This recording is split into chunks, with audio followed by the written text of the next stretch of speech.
The emergency beacon wasn't broadcasting a distress call. It was broadcasting a heartbeat.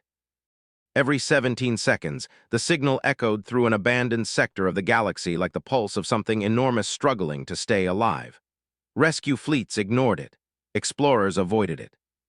The signal had repeated for nearly 400 years without anyone discovering its source, until one exhausted human mechanic decided to answer. Before we uncover why the oldest dragon in the galaxy trusted an ordinary mechanic instead of kings, generals, or entire civilizations, make sure to subscribe if you enjoy epic HFY stories. And tell us where you're watching from. Now, let's begin. Elias Carter never expected history to change during what should have been a routine repair mission. His job aboard the civilian maintenance ship Atlas 9 was painfully ordinary. Broken engines, damaged relays, failed reactors. If a machine existed, Elias could usually fix it. Living creatures were another story. As the Atlas 9 drifted toward the forbidden planet of Drakkar Prime, every warning alarm on the bridge flashed crimson. Unknown biosignatures, extreme geothermal activity, ancient structure detected, Captain Nora sighed. We log the beacon, confirm there's nothing here, then we leave. Nobody argued. The planet looked dead. Black mountains stretched beneath permanent storm clouds. Rivers of glowing lava cut through endless valleys filled with ruined towers larger than modern cities. Whatever civilization had built them had vanished long ago. The heartbeat signal grew louder. Thump, 17 seconds. Thump, another 17, almost alive. Elias stepped onto the volcanic surface, carrying nothing more than a repair pack and a portable scanner.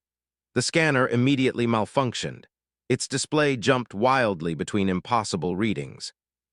Organic, mechanical, organic again, he frowned. That's not possible.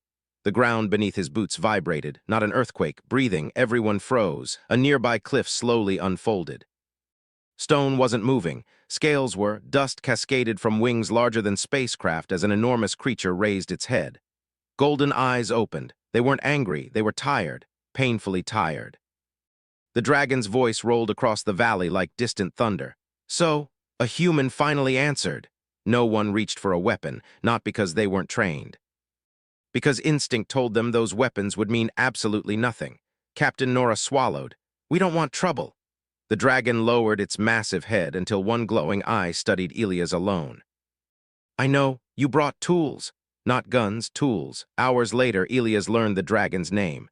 Vaelker, the last conscious guardian of Drakkar, his species had once filled the skies. Now only silence remained. Thousands of dragons slept beneath the mountains, not dead, waiting for something that had never come. Their hearts have grown cold, Vaelker whispered. Elias frowned.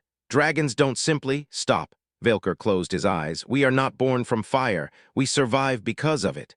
The dragon led them beneath the mountain. Nothing prepared the humans for what they found. An entire city existed underground. Crystal bridges crossed rivers of liquid magma. Massive machines stretched farther than the eye could see. Pillars carried glowing energy through the mountain like veins inside a living body. At the center floated something impossible. A sphere of molten crystal nearly 50 meters across. It pulsed. Weakly, thump, 17 seconds, thump. Elias finally understood the heartbeat. It wasn't a dragon, it was this machine.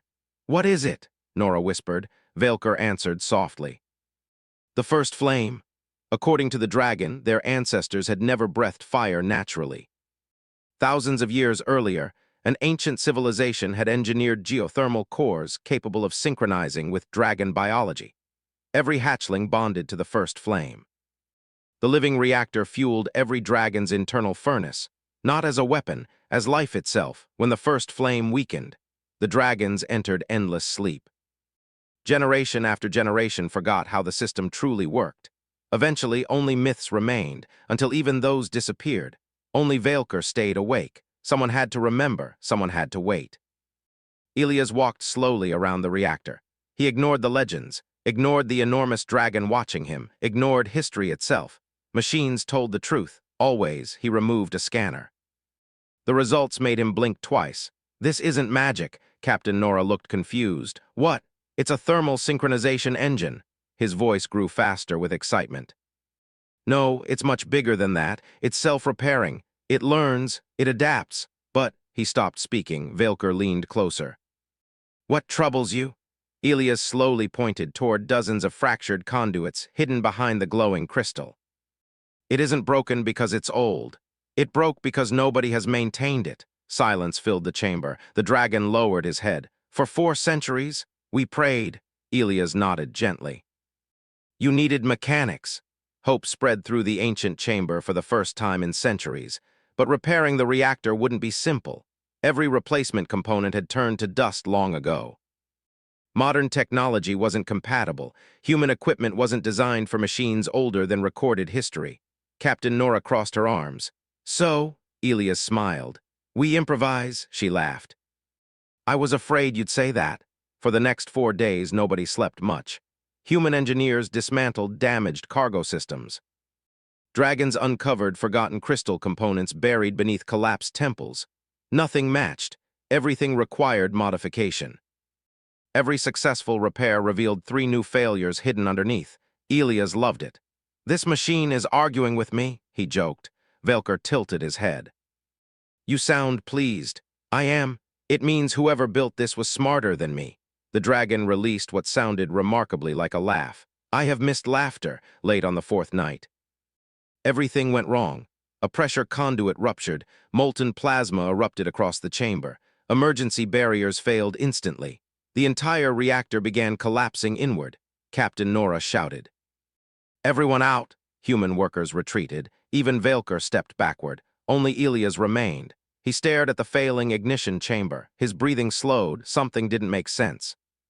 The damaged conduit wasn't the real problem. It was only reacting. Something deeper had failed. He climbed directly onto the ancient reactor despite temperatures hot enough to melt steel.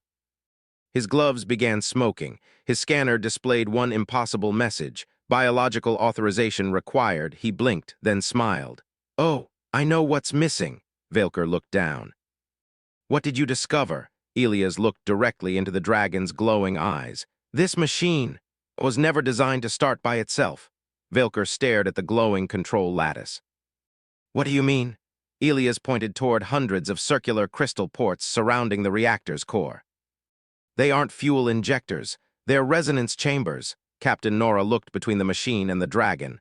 So, what does that mean? It means the first flame doesn't simply generate power.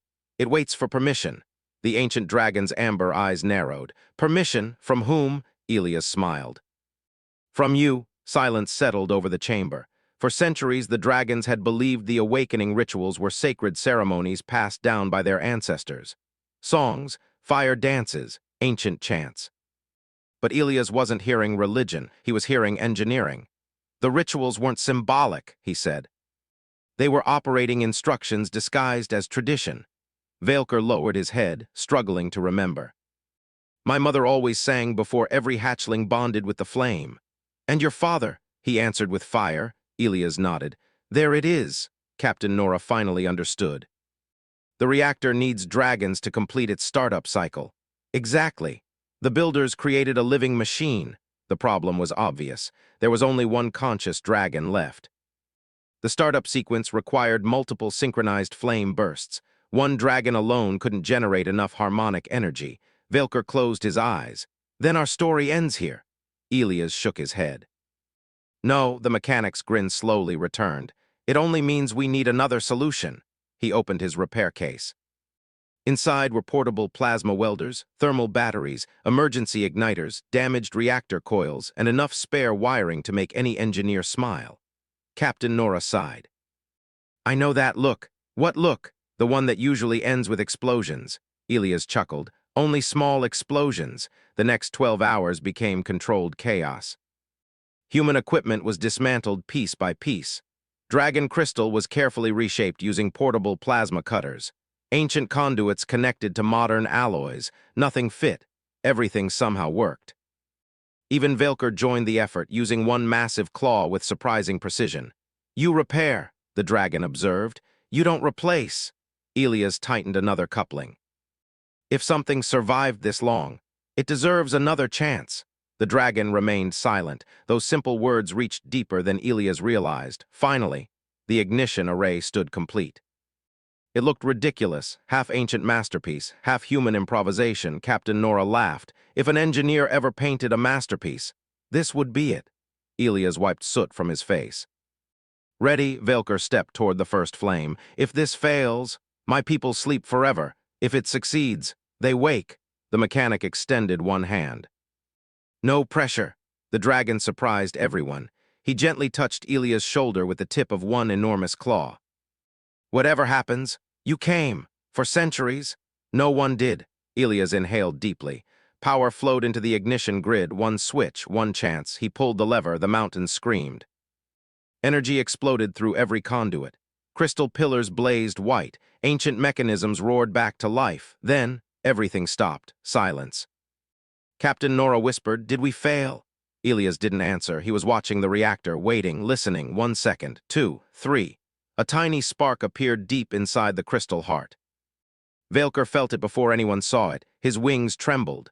"My fire!" The dragon inhaled instinctively. For the first time in 400 years, heat filled his lungs.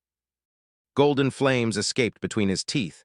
Not ash, not smoke. Fire, real fire. "Now!" Elias shouted. Velker unleashed everything. A river of brilliant blue flame crashed into the first flame. The reactor answered. Light erupted through the chamber, not violently, joyfully. The heartbeat accelerated once every 17 seconds, then 10, then 5, then, steady, strong, alive. The mountain shook, not from collapse, from awakening, deep beneath the stone. Something enormous moved. Another heartbeat echoed, then another, then dozens. Across the planet, sleeping dragons slowly opened glowing eyes. Heat returned to frozen hearts. Massive wings unfolded inside forgotten caverns. Ancient voices called to one another after centuries of silence. Velker looked toward the tunnels. Tears shimmered in eyes older than human civilization. "They're waking." One enormous dragon appeared first. Confused, weak, alive, another followed, then another. Soon the chamber filled with dragons staring at the impossible sight before them. Their guardian wasn't alone. The first flame burned brighter than ever, and standing beside it was one very dirty human mechanic holding an oversized wrench. None of the dragons spoke. Instead, the oldest among them slowly bowed, then another, then another. Within seconds, hundreds of dragons lowered their heads before Elias Carter. Captain Nora whispered, "I don't think they're thanking the reactor." Velker smiled. "They are thanking the one who reminded us. That hope also requires maintenance." Weeks passed. The valleys of Drakkar no longer echoed with silence. Young dragons practiced flying again. Ancient forges roared back to life. Human engineers worked alongside dragons, documenting every system so the knowledge would never disappear again. There would be no forgotten rituals, only understanding, only partnership. One afternoon, Elias prepared to leave. The Atlas 9 had received orders to return home. He loaded the last toolbox onto the shuttle. Velker approached. "I have prepared treasures worthy of kingdoms. Mountains of crystal, ancient relics, precious metals, enough wealth to buy planets." Elias smiled politely. "I can't take them." The dragon looked genuinely confused. "Why?" The mechanic shrugged. "I was just doing my job." Captain Nora laughed so hard she nearly dropped her equipment. "I've been telling him for years that he undersells himself." Velker considered the answer, then reached beneath one massive wing. He carefully placed a single black crystal into Elias' hands. It was warm, softly glowing. "What is this?" "A newborn fire seed." The dragon smiled. "It will never hatch. It has already chosen another purpose. If humanity ever calls, it will remember the road home." As the Atlas 9 lifted into orbit, thousands of dragons filled the skies. Golden fire painted brilliant rivers across the clouds. Not for war, not for power, but for celebration. Captain Nora watched through the observation window. "You know, no history book is going to believe this." Elias leaned back in his chair. "They don't have to." Outside the ship, Velker soared higher than any dragon had in centuries. His voice echoed across the stars. "Strength builds kingdoms. Wisdom preserves them, but only those willing to repair what others abandon earn the right to shape the future." Years later, every dragon hatchling learned the same story. Not about the greatest warrior, not about the richest king, not even about the first flame.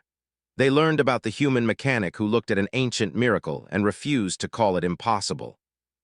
Because sometimes the greatest heroes don't arrive carrying legendary weapons. Sometimes, they simply arrive carrying a toolbox. If this story reminded you that determination and knowledge can change the impossible, leave a like, subscribe for more epic HFY Dragon stories, and tell us in the comments. What would you have repaired first, the ancient reactor or the trust between humans and dragons?